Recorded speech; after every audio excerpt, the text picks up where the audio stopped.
they have one, and I enjoy it. I still have my, skepticism. Well, I'm still an empath, but I still, I'm skeptic at times. And so, I mean, it's interesting. It is, but. Mm-hmm. So when you're out there using the SB7, do you ever provoke the spirits, or are you respectful to them, or how's your approach with that? When I first started, I was a little, I provoked them a little, but as you learn, maybe just talking to them, just communicating, if they are a spirit, they're just a person like you and me. So just talking to them is really what I do. I mean, you'd be surprised at the responses I get. Right. And now, in your research, have you ever talked to or heard voices from a recording that you definitely, calling the name validated with maybe who died at the place or owned the place, anything along those lines? Well, I mean, we've gotten a lot of names. Not sure of which one would have been the ones that died there. I mean, I've been to a lot of places that had a lot of deaths, but there was one time I did get a full name. That's kind of rare to get, especially on the spirit box, but yeah, I got a full name at the cemetery. I always try to do research too. If I get names, if I go to a cemetery and do a spirit box session, I always try to find the person that I had contact.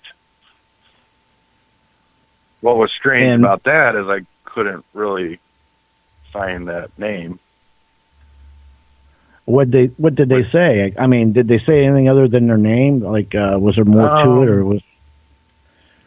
Well, it was a while ago. Yeah, I mean, there's always more to it, but it's a matter of deciphering, whether it's, has something to do with the name, or there could be the possibility that a spirit's there residually. So it could just be saying names or saying something along the lines of whatever time it was from. Mm-hmm. Have you come across a lot of residual hauntings where people, may be scared and it's really just a residual? Have you ever come across all of that stuff? Yeah, I have. What I've noticed really is, more of the older buildings too have a lot of residual energy in them. But also I've noticed too is usually when there's residual, there's some sort of intelligent there as well.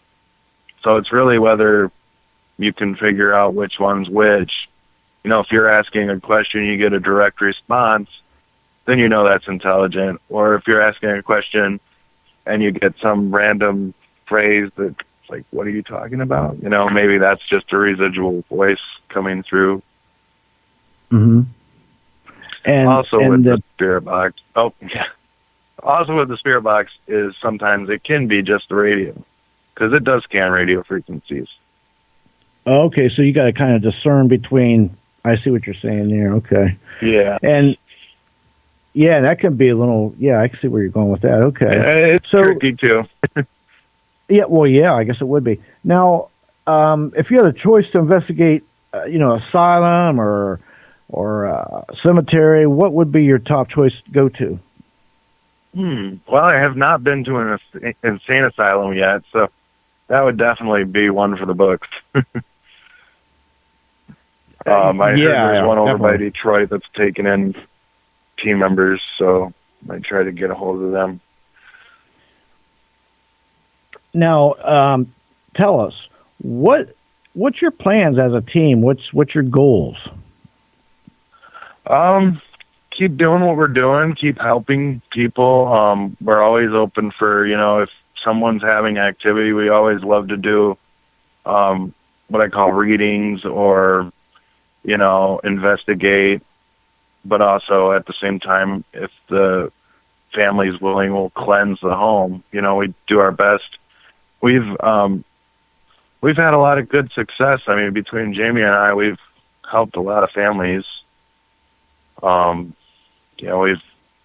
Every time we go somewhere and cleanse a home, we've only heard things that say, oh, well, the activity is definitely decreased. Some of these older places, and considering, being here in West Michigan, there's a lot of land attachments, Native American. Those can sometimes be a little tricky to get rid of, but we do our best. If we know, what we're dealing with, it's a little easier. Right. Yeah. Well, yeah, definitely. Now, we've only got about a minute left.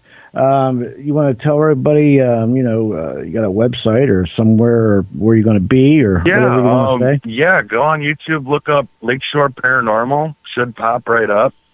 I'll be having my 100th episode on there. I do mainly just the paranormal stuff. I'd make little episodes every week.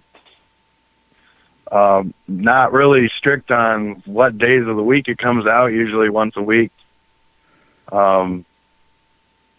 Also, I'm on Facebook under the same name, Lakeshore Paranormal. Let me see. And on there, I should have links to like my Twitter and Instagram as well. Okay. Well, everybody, there you go. That's Darren Dykhouse. And thanks for joining us, Darren. And I hope you have a great night. Hey, thanks for having me. All righty. Have a good one. You too. Bye. All right. Bye. Well, there was a day in the life of a ghost hunter.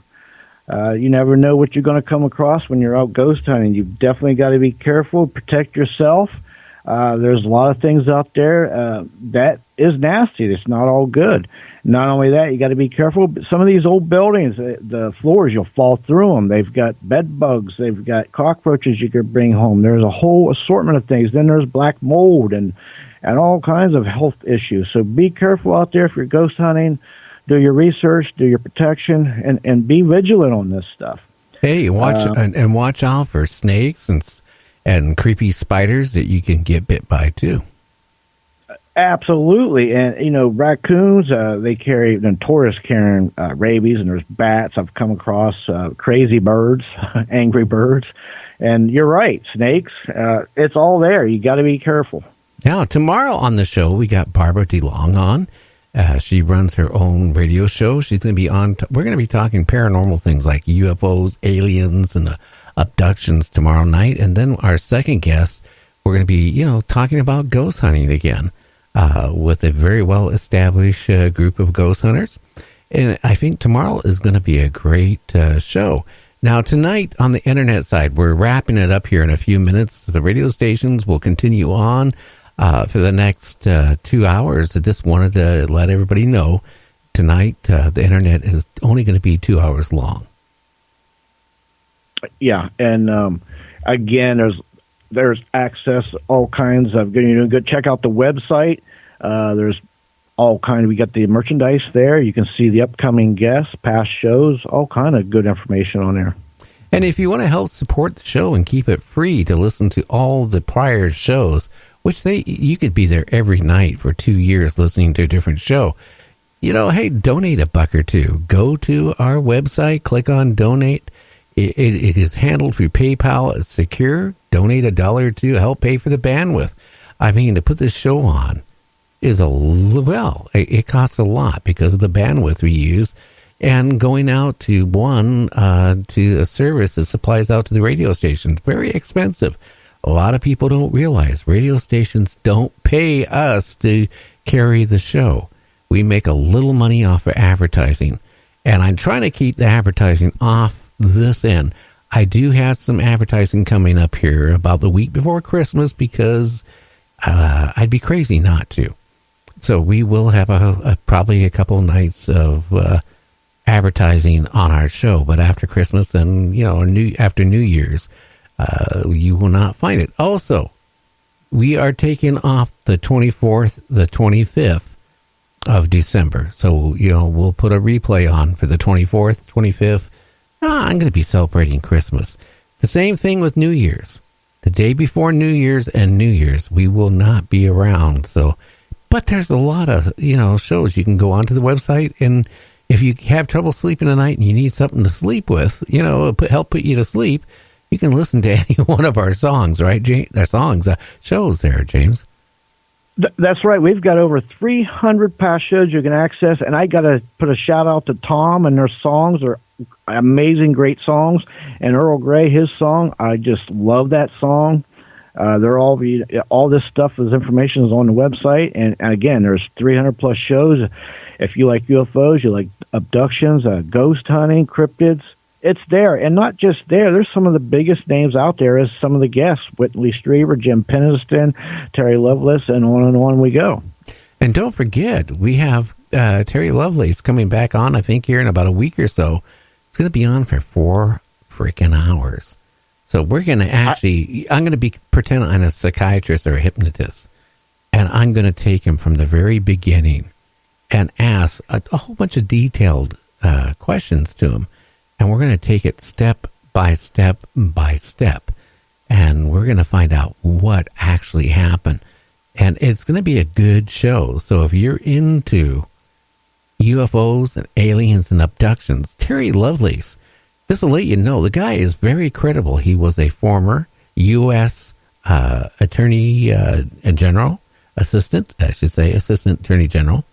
Very credible. And he's a lawyer.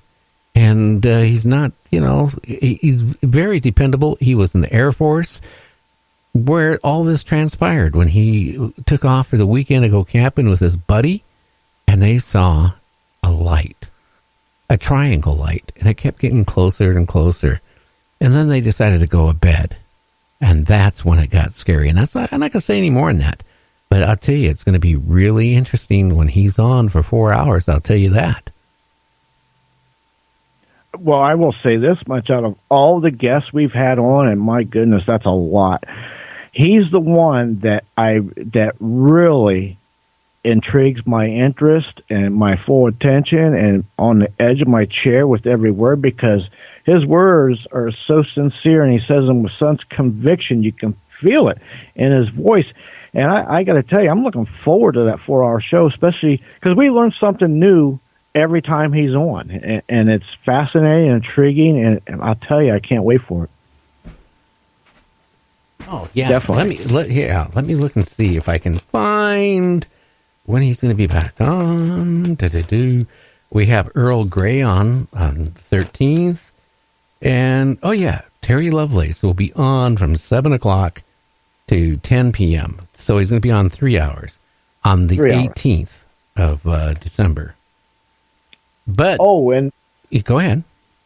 I was going to say, isn't Tony coming on for also that night? Or no, Tony's on the 19th. Never mind. Mm-hmm. But yeah, that's going to be good. Yeah, Tony's on from 8:30 to 9:30 on the 19th. But from 7 to 8:30, guess what? We have Timothy Cullen back on. Oh, I'm looking forward to that because we got a little ongoing experiment because. Funny thing with Tim, when he's been on, not just once, this isn't a one-off, this is several times, and the listener out there can go back and check this for your own self.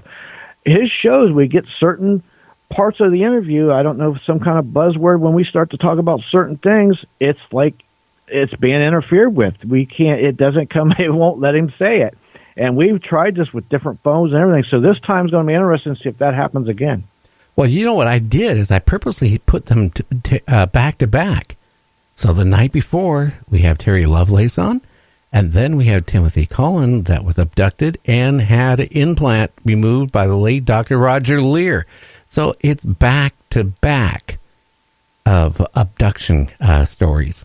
So, I mean, that's going to be awesome 2 nights right there before. Great Christmas present for you, everybody. Well, anyway, we're going to wrap it up here for tonight. We'll be back tomorrow for the full time. I apologize. I'll be very blunt.